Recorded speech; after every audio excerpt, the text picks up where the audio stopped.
Assalamualaikum warahmatullahi wabarakatuh. Ketemu lagi dengan saya Puji Mustafa. Yang akan kita bahas dalam mekanisme pemilihan ketua dan pengurus OSIS. Ini diperlukan karena setiap tahun itu selalu ada pergantian pengurus OSIS dari periode tahun sebelumnya ke periode tahun ajaran yang sekarang. Oke, marilah kita bahas bersama-sama. Yang belum subscribe silahkan di subscribe dan tekan tombol loncengnya. Kegiatan pelaksanaan pemilihan ketua OSIS itu kegiatannya apa saja? Yang pertama adalah rapat OSIS pembentukan panitia pilihan ketua OSIS. Itu bisa dari panitia dari OSIS, kemudian panitia dari pembina OSIS atau Bapak Ibu guru. Juga OSIS disesuaikan dengan bidang tugasnya masing-masing, dan Bapak Ibu guru juga menyesuaikan sesuai dengan bidangnya. Kemudian yang kedua adalah penjadwalan pelaksanaan atau schedule, ya. Kapan dilaksanakan pendaftaran, kapan dilaksanakan seleksi, kapan dilaksanakan kampanye, kapan dilaksanakan pelaksanaan pemilihan, caranya bagaimana, anggarannya bagaimana, dan sebagainya. Kemudian yang ketiga tentu saja anggaran. Anggaran yang diperlukan itu apa saja? Untuk rapat, tentu saja konsumsi, kemudian untuk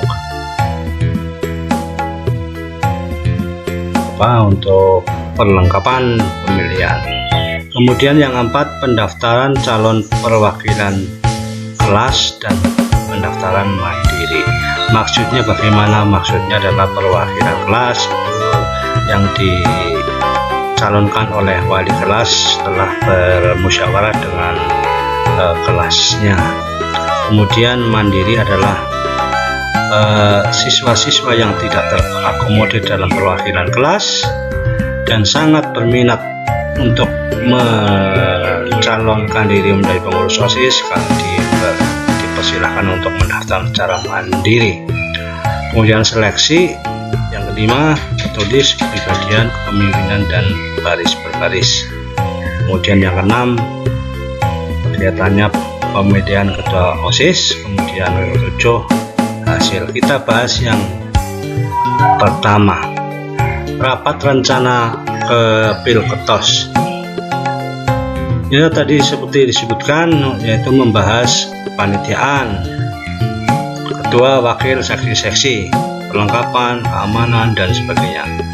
Kemudian penjadwalan jadwal kegiatan, pelantetan jadwal kegiatan, kemudian anggaran, kemudian mekanisme pelaksanaan, rencana pelaksanaannya, bagaimana pelaksanaannya, apakah online, apakah langsung, apakah aklamasi, apakah pencoblosan langsung tetapi melalui kelas per kelas. Itu bisa direncanakan di rapat. Kemudian itu contohnya jadwal kegiatan, misalnya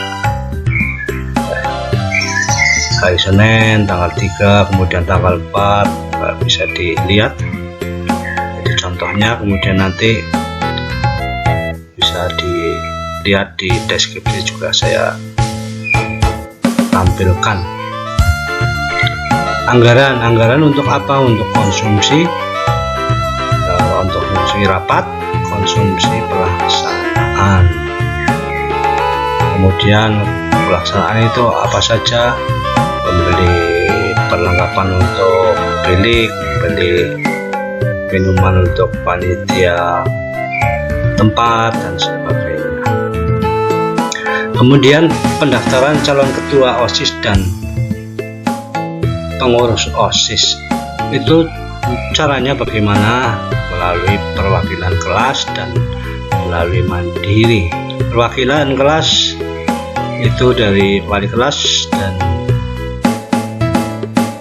pengurus kelas dipilih, diseleksi dari kelas itu tersebut.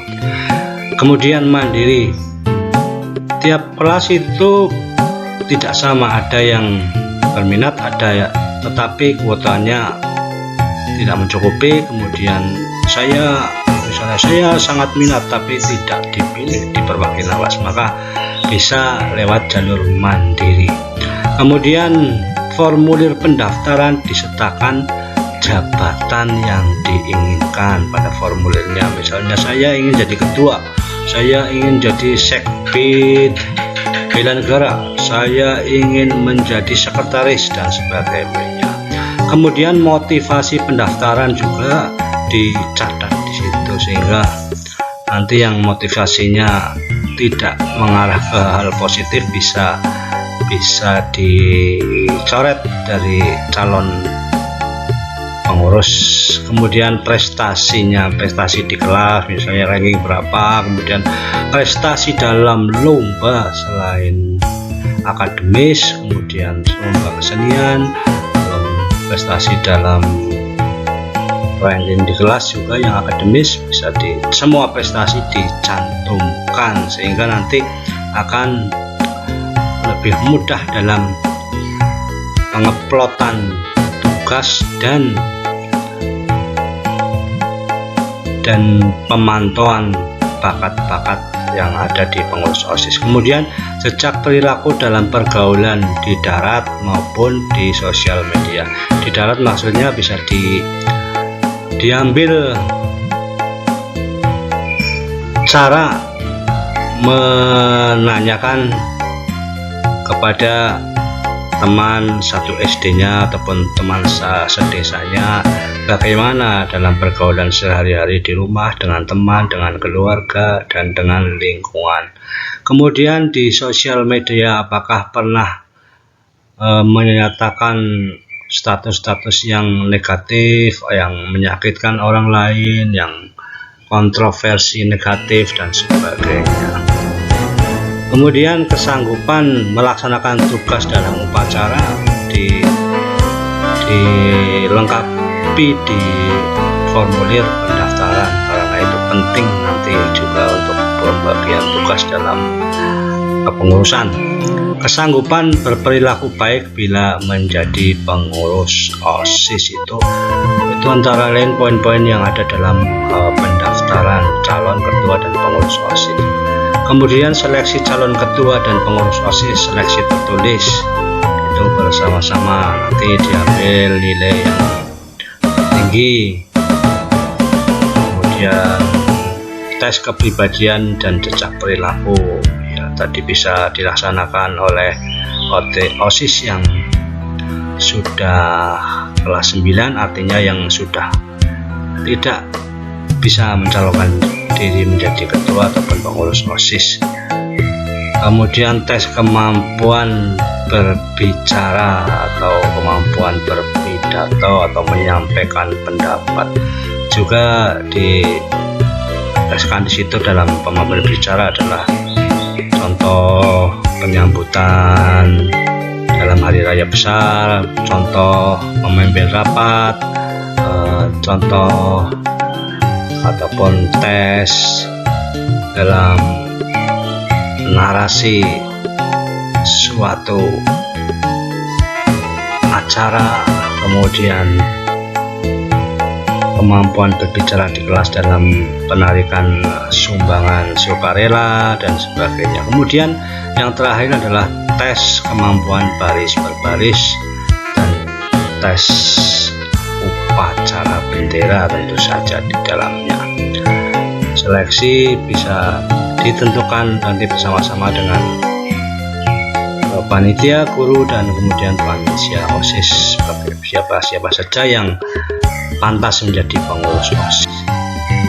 Kemudian pemilihan ketua OSIS itu acaranya pembuatan program. Setelah program selesai dibuat, kemudian kampanye program. Kampanye program dalam masa pandemi itu karena dengan membuat video dan poster, kemudian dimasukkan di YouTube, kemudian dibagikan ke grup-grup kelas ataupun ke pribadi langsung masing-masing. Kemudian pelaksanaan pilihan ketua OSIS-nya itu secara online karena masa pandemi. Itu dibuat di Google Formulir, hanya diatur 1 kali respon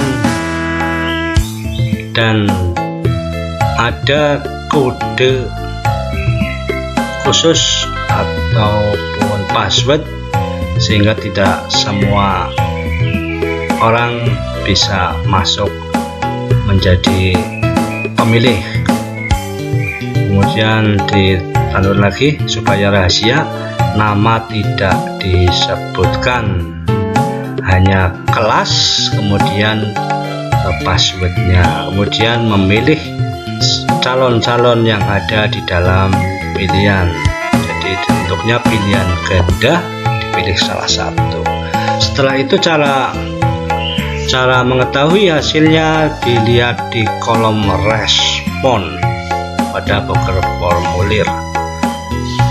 Si A mendapat berapa, si B berapa, itu akan langsung terlihat tanpa ada manipulasi.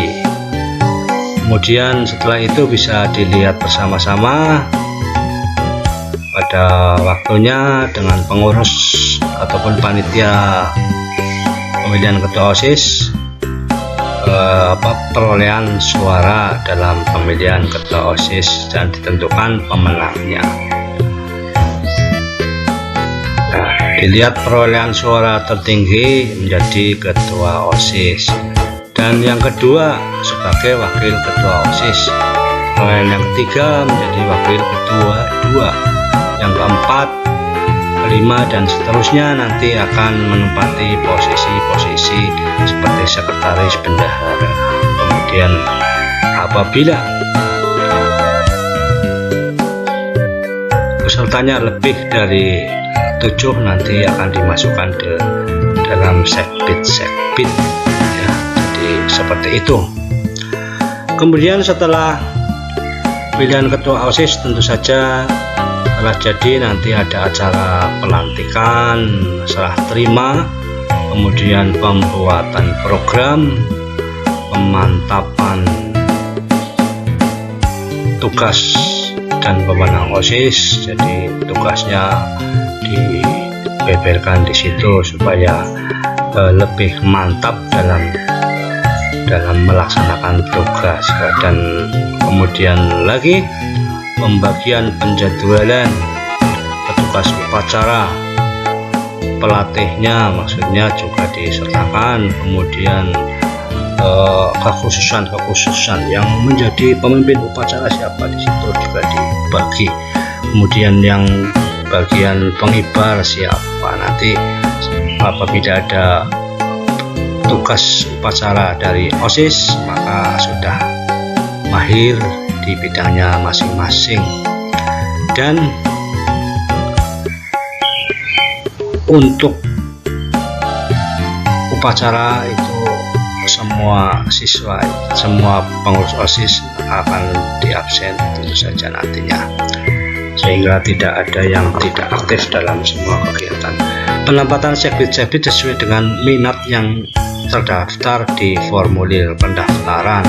Dan dalam acara LDK nanti juga dan pemantapan tugas akan diplot-plotkan sekalian itunya bidang tugasnya, kemudian programnya dimatangkan lagi,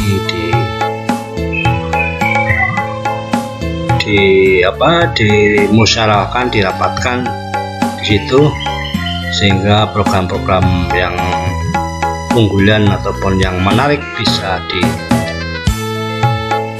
ditampilkan dalam program. Setelah selesai pembuatan program tentu saja sudah ada acara tadi pelantikan, sehingga bisa terus langsung melaksanakan tugas sebagai ketua OSIS dan pengurus OSIS periode yang baru. Cukup sekian, mudah-mudahan bermanfaat. Kurang lebihnya mohon maaf. Jangan lupa subscribe dan tekan loncengnya. Terima kasih. Assalamualaikum warahmatullahi wabarakatuh.